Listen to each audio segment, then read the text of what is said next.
هذا القرآن يوحدنا لطريق الخير يوجهنا الله تعالى أنزله ورسول الله بسم الله الرحمن الرحیم۔ تعریف العام، عام کی تعریف۔ وضع کے اعتبار سے کتاب اللہ کی 4 قسموں میں سے دوسری قسم ہے عام۔ سب سے پہلے عام کی تعریف کر رہے ہیں، کہہ رہے ہیں العام لفظ یشمل جمعا من الافراد۔ عام وہ لفظ ہے جو افراد کی ایک جماعت کو شامل ہو۔ اما لفظاً، یہ شمولیت لفظاً ہو، کہ مسلمین و مشرکین، جیسے کہ مسلمون اور مشرکون، و اما معنی، اور یا تو معنی ہو، کہ من و ما و قوم و رہت، جیسے کہ من اور ما، قوم اور رہت۔ عام کی تعریف کا خلاصہ یہ ہے کہ عام وہ لفظ ہے جو افراد کی ایک جماعت کو شامل ہو۔ اب یہ شمولیت و لفظاً ہو، جیسے کہ مسلمون اور مشرکون۔ ہم سب جانتے ہیں کہ مسلمون یہ مسلم کی جمع ہے۔ مسلم کے معنی آتے ہیں ایک مسلمان آدمی، اور مسلمون کے معنی آ جائیں گے مسلمانوں کی ایک جماعت۔ اسی طرح مشرک کے معنی آتے ہیں ایک مشرک، اور مشرکون مشرکوں کی ایک جماعت۔ تو اس میں دیکھ رہا ہے جو شمول ہے، شمول لفظاً ہے، یا یہ شمول معنی ہو، یعنی اگرچہ لفظ جمع نہ ہو لیکن لفظ کے معنی عام ہو۔ اور اس کی بھی 2 صورتیں ہو جائیں گی۔ پہلی صورت ہے کہ لفظ پوری جماعت پر صادق آتا ہو، یہاں تک کہ ایک پر بھی صادق آتا ہو اور پوری جماعت پر بھی صادق آتا ہو، جیسے کہ لفظ من ہے اور لفظ ما ہے۔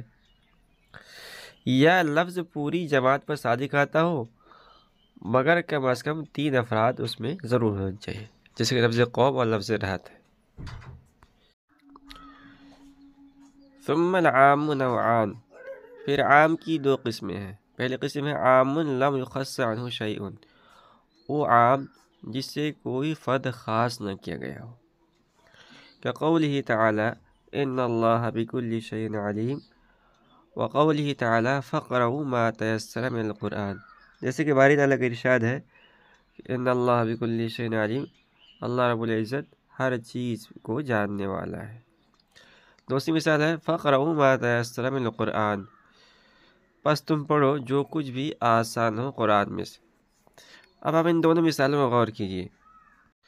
پہلی مثال یعنی ان اللہ بکل شیء علیم، اس میں لفظ کل اور لفظ شیء یہ عام ہے، اس میں کوئی تخصیص نہیں کی ہے۔ اللہ تعالیٰ ہر چیز کا جاننے والا ہے۔ اور دوسری مثال کے اندر فاقرؤوا ما تیسر من القرآن میں لفظ ما یہ عام ہے، اور اس میں سے کوئی بھی فرد خاص نہیں کیا گیا ہے۔ تو قرآن کریم میں سے کسی بھی آیت کا پڑھنا، کہیں سے بھی پڑھنا، یہ جائز ہے، اور اس سے نماز کا فریضہ ادا ہو جائے گا۔ تو اسے کہتے ہیں عام لم یخص منہ شیء۔ اس کا حکم کیا ہے کہ حکمہ هو قطعی بمنزلۃ الخاص، عام غیر مخصوص الفاظ کا حکم یہ ہے کہ وہ قطعی ہے خاص کی طرح۔ یجب العمل بمدلولہ، اس کے مدلول پر عمل کرنا واجب ہے۔ اس کی مزید تفصیل ہے اصول شاشی کے اندر پڑھیں گے۔ دوسری قسم ہے عوام خص عن البعض، وہ عام جس سے کوئی فرد خاص کر لیا گیا ہو، کہ قوله تعالی وأحل اللہ البیع، جیسے کہ اللہ رب العزت کا ارشاد ہے کہ احل اللہ البیع، اللہ رب العزت نے بیع کو حلال قرار دیا۔ اب اس کے اندر جتنے بیع ہیں سب آ گئے۔ اب جو ربا ہوتا ہے، سودی کاروبار، وہ بھی ایک قسم کا بیع بھی ہوتا ہے، بعد میں اس کی تخصیص کر دی گئی۔ خص عنہ البیع الذی فیہ الربا، اس کو خصہ پڑھ لیجیے، خص عنہ البیع الذی فیہ الربا، اس میں سے اس بیع کو خاص کر لیا گیا جس میں ربا ہو۔ چنانچہ اللہ رب العزت نے آگے اس کی وضاحت فرمائی، وحرم الربا، اور اللہ رب العزت نے ربا یعنی سودی کاروبار کو حرام قرار دیا گیا۔ تو اسے کہیں گے وہ جس سے کوئی فرد خاص کر لیا گیا ہو۔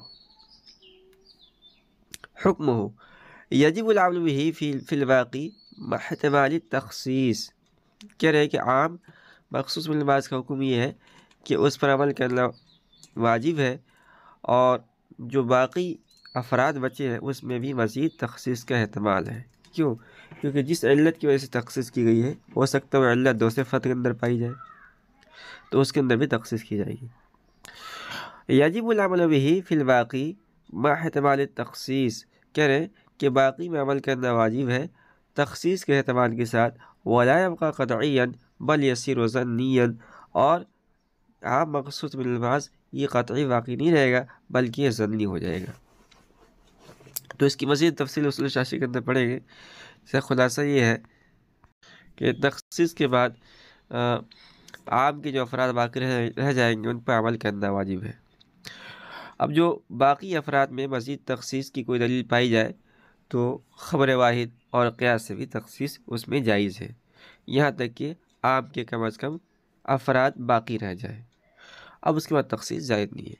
اگر عام جمع کا صیغہ ہو تو کم از کم 3 افراد باقی رہنے چاہیے، اور اگر عام اسم جنس ہو تو کم از کم 1 فرد باقی رہنی چاہیے، تو یہاں تک تخصیص کر سکتے ہیں۔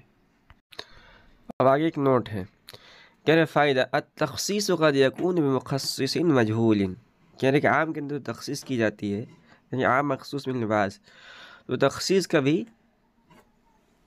جو مخصص ہوتا ہے وہ کبھی مجہول ہوتا ہے۔ قولہ تعالی، جیسے کہ اللہ رب العزت کا ارشاد ہے وَأَحَلَّ اللَّهُ الْبَيْعَ وَحَرَّمَ الرِّبَا، اللہ رب العزت نے بیع کو حلال قرار دیا اور ربا کو حرام قرار دیا۔ کہہ رہے لِأَنَّ الْبَيْعَ الَّذِي فِيهِ الرِّبَا مَجْهُولٌ، کہہ رہے کہ اس لیے کہ وہ بیع جس کے اندر ربا ہو مجہول ہے، ربا ہو اب وہ کون سی بیع مراد ہے جس میں ربا ہے وہ یہاں مجہول ہے۔ حدیث میں اس کی وضاحت آئی ہے، چنانچہ حدیث ہے کہ سونا، چاندی، گیہوں، جو، کھجور اور نمک کی بیع جب اس کے ہم جنس کے ساتھ ہو برابر اور 10 برس ہونی چاہیے، اگر کمی بیشی ہوگی یا کوئی عوض ادھار ہوگا تو سود ہو جائے گا، اور اگر خلاف جنس کے ساتھ معاملہ ہو تو کمی بیشی جائز ہے۔ تو یہ جو مخصص ہے یعنی وحرم الربا یہ مجہول ہے، یہاں پہ حدیث میں اس کی وضاحت آئی ہے۔ وقد یکون بمخصص معلوم، اور کبھی تخصیص کسی معلوم مخصص کے ساتھ ہوتا ہے، کقول الامیر، جیسے کہ امیر لشکر کا قول اقتلوا المشرکین ولا تقتلوا اہل ذمۃ، کہ تمام کے تمام مشرکین کو قتل کرو مگر اہل ذمہ کو قتل نہ کرو۔ تو اہل ذمہ یہ معلوم ہے، اہل ذمہ ان لوگ کہا جاتا ہے جو کسی اسلامی ریاست کے اندر ہو، معاہدے کے تحت ٹیکس وغیرہ دیتے ہوں تو ان کو اہل ذمہ کہا جاتا ہے۔ تو جب امیر نے کہا اقتلوا المشرکین، تمام مشرکین کو قتل کرو، یہ عام ہے مشرکین، اب اس کے اندر تخصیص کی گئی ہے کہ لا تقتلوا اہل ذمۃ، اہل ذمہ قتل مت کرو، ذمہ لوگ قتل نہ کرو۔ تو یہ جو تخصیص کی گئی ہے اس میں مخصص معلوم ہے، اس لیے کہ اہل ذمہ معلوم ہے۔